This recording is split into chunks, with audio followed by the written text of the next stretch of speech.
Gempa bumi berkekuatan magnitudo 7,7 dan gempa susulan berkekuatan 6,4 mengguncang Myanmar dan negara tetangganya Thailand pada hari Jumat.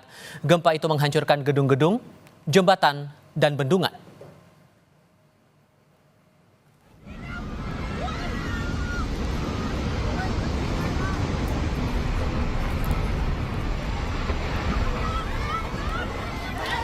Surakbun Tanawong mengunggah sebuah video dramatis via Facebook dan membagikannya kepada The Associated Press yang menunjukkan detik-detik runtuhnya bangunan di distrik Chatuchak, Krungthep Mahanakhon atau yang awam dikenal dengan Bangkok.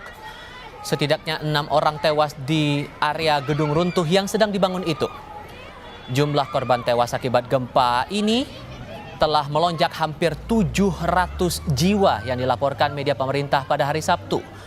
Gempa pada Jumat sore membuat orang-orang berhamburan keluar gedung mencari tempat berlindung.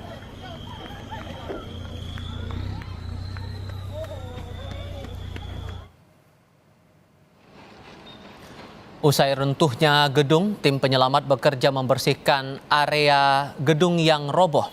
Pihak berwenang di Krungthep Mahanakhon atau Bangkok mengatakan 6 orang tewas, 22 terluka, dan 101 orang hilang dari 3 lokasi konstruksi, termasuk gedung bertingkat yang runtuh.